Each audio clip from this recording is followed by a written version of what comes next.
Anthropology is the study of what makes us human. It explores our biology, cultures, and societies, and how we've all evolved over time and in different places. Genesis 10, verse 1. Now these are the generations of the sons of Noah, Shem, and Japheth, and unto them were sons born after the flood. To the sons of Japheth, Gomer, and Magog, and Madai, and Javan, and Tubal, and Meshech, and Tiras. 3 in the sons of Gomer, Ashkenaz, and Riphath, and Togarmah. 4 in the sons of Javan, Elisha, and Tarshish, Kittim, and Dodanim. 5 by these were the isles of the Gentiles divided in their lands, every one after his tongue, after their families, in their nations. Early divisions among people. Initially, humanity was separated by language, families, and nations, not by skin color. The division by language, specifically, is attributed to the biblical event of the Tower of Babel, where God confounded languages, leading people to disperse and settle in areas where their language was spoken. These foundational divisions also extended to familial and national groupings. My understanding of Yeshua HaMashiach, or Jesus Christ, has evolved, particularly concerning his racial identity. Like many, my early perceptions were shaped by common Eurocentric portrayals in art, movies, and Sunday school materials, leading me to view him as white. When the possibility of Jesus being black was first presented, my immediate response was one of questioning. Why does his race matter? Why introduce race into this spiritual discussion? And this has no place here. These questions, along with other questions, still resonate with me today. I continue to ponder why his racial background would be a central point of conversation, feeling it distracts from the core tenets of faith. That, along with other things, where did racism come from? While also a significant figure in the founding of comparative zoology and anthropology, Johann Friedrich Blumenbach is perhaps most notably remembered as the founder of racial classifications. He pioneered the study of humans within natural history. He was a naturalist, meaning a naturalist is an individual dedicated to studying and observing the natural world, focusing on the intricate relationships between living organisms and their surroundings. Through careful observation, they gain insights into how organisms function, which is crucial for supporting and protecting various species. Some naturalists specialize in particular areas of natural history, such as botany or zoology. Naturalism in philosophy is the idea that everything in the universe can be explained by natural laws and forces. It's a viewpoint that rejects any supernatural explanations for how things work. Blumenbach was an atheist. Blumenbach did not believe that the heavens, the earth, the seas, and all that is in them were created by Elohim. B believed it happened naturally, even though no naturalist can explain what it means for something to have occurred naturally. Proverbs 3 verse 5, trust in the Lord with all thine heart, and lean not unto thine own understanding. 6, in all thy ways acknowledge him, and he shall direct thy paths. 7, be not wise in thine own eyes, fear the Lord, and depart from evil. He was said to have used natural history, specifically using comparative anatomy to delineate 5 human races. Americans, people native to North and South America; Ethiopians, people of African descent; Malays, Pacific Islanders; Mongolians, Asians, and Caucasians. Blumenbach's influential work in this area positioned him as a central figure in the development of physical anthropology, and greatly impacted his scientific contemporaries and successors. The initial idea eventually became racism, a social and political ideology rooted in the belief that human beings are separated into different races. It further suggests these races have inherent differences in characteristics, abilities, or qualities, typically to establish a hierarchy of inferiority or superiority. Following Blumenbach's introduction of this idea, Arthur de Gobineau's 19th century theories, which asserted white racial superiority in beauty, intelligence, and power, laid the groundwork for the institutionalization of racism.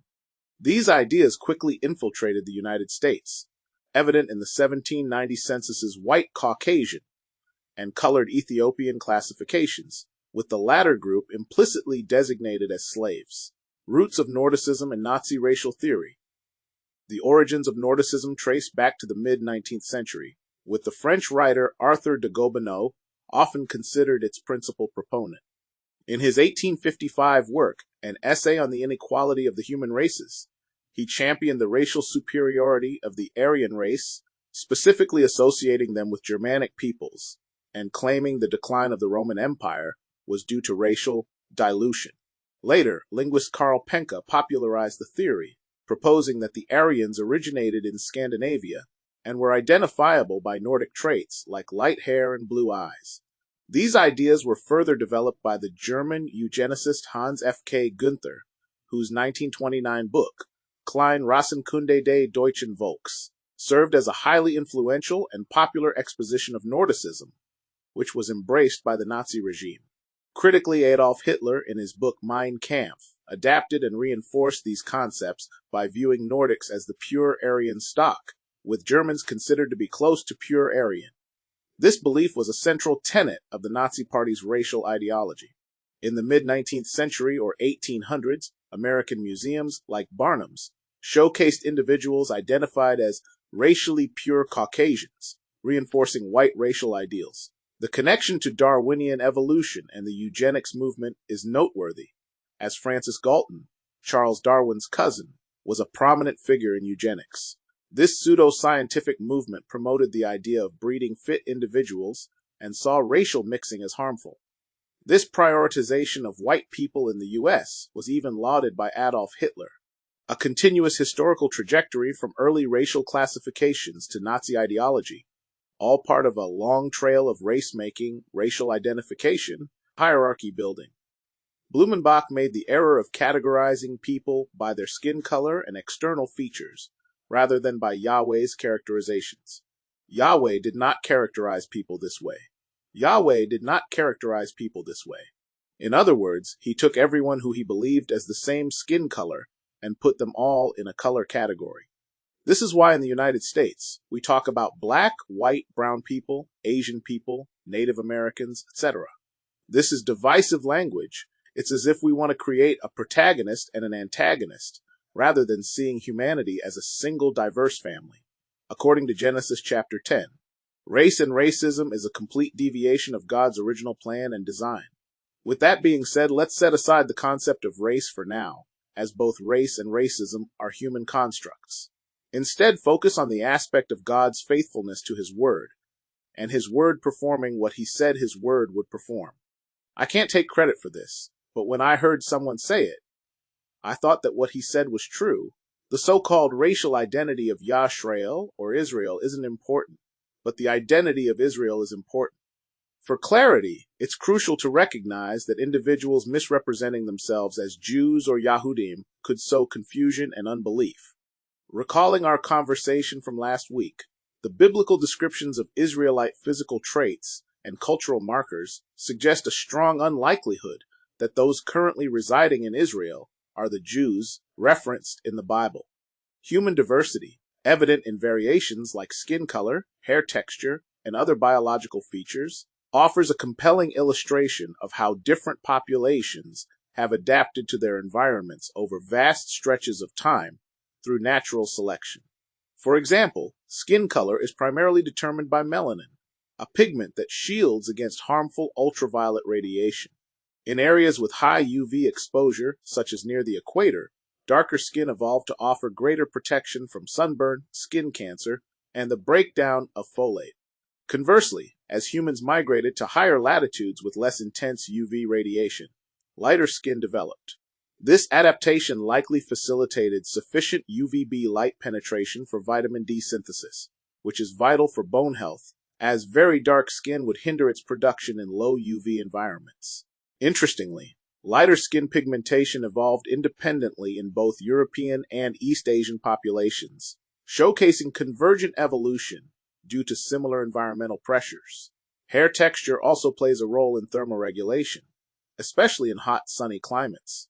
Research suggests that the tightly curled hair common in populations from hot, humid regions, like sub-Saharan Africa, offers the most effective protection for the scalp against solar radiation, while reducing the need for sweat to cool the head.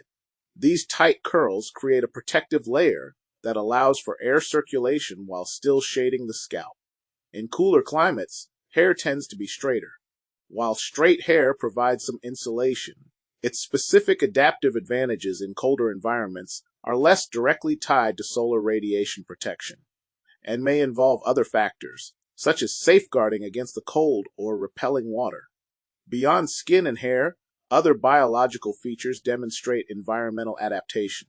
Populations living at high altitudes, such as Tibetans, Andeans, and Ethiopians, have developed distinct physiological adaptations to cope with lower oxygen levels. These can include increased lung capacity, altered hemoglobin levels, and varying responses to hypoxia. Another example is lactase persistence, the ability to digest lactose into adulthood, which is widespread in populations with a long history of dairy farming, providing them with a valuable nutritional source. Finally, body build often reflects climate. In extremely cold climates, populations tend to have shorter, more compact body shapes with shorter limbs to minimize surface area and conserve body heat, whereas in hot climates, a more linear and slender build is often seen, maximizing surface area for heat dissipation. It is crucial to remember that these adaptations are the result of thousands of years of natural selection acting on genetic variations within populations. Our nose shape, particularly the width of our nostrils, seems to be a natural way our bodies adapted to the climate where our ancestors lived. People whose ancestors came from warmer, more humid climates often have wider nostrils. This may have helped them cool the air they breathed in. People with roots in colder, drier climates tend to have narrower nostrils. This narrower opening might have been better at warming and moistening cold, dry air before it entered their lungs. There's also a possibility that people who live at high altitudes have developed larger nasal cavities to help them get more oxygen from the thin air. Scientists are still looking into this, but it appears that while genetics determines our basic nose shape, environmental factors like climate and altitude have played a role in shaping the differences we see in people's noses today. Natural selection is when something or someone develops adaptations to so that they and their offspring can survive in that environment. They are not static, and human populations continue to evolve in response to their environments. Furthermore, human migration and gene flow have significantly contributed to the remarkable diversity we observe today. The lighter skin pigmentation observed in many Gentiles can be attributed to microevolutionary adaptations or mutations driven by their ancestral geographical locations. Japhet or Japheth is believed by some to have once been darker, and his descendants became white or fair-skinned prior to the thousands of years of mutations or adaptations based on their environment. It's crucial to remember, though, that their fundamental identity is rooted in their culture, lineage, and national affiliation, not in their skin color. Whether it is the modern Gentile church with their replacement theology, or the Ashkenazi Jews claiming to be Jews, or the Yahudim, the ongoing theme seems to be to suppress the identity of Israel, and to replace Israel. In addition, I personally believe that what many of us regard as white privilege, systemic racism, and white supremacy is actually the times of the Gentiles. There seems to be a biblical explanation to what we are seeing and experiencing today. And guess what? The Bible is also a history book. If you were to look at biblical history, you would see that every descendant of the 3 sons of Noah had their time of prosperity and dominance. Remember, God's word offers specific details about his people, including their physical characteristics and the unique hardships they would endure. When we choose to overlook these divinely provided descriptions, we are in effect denying the very word of God.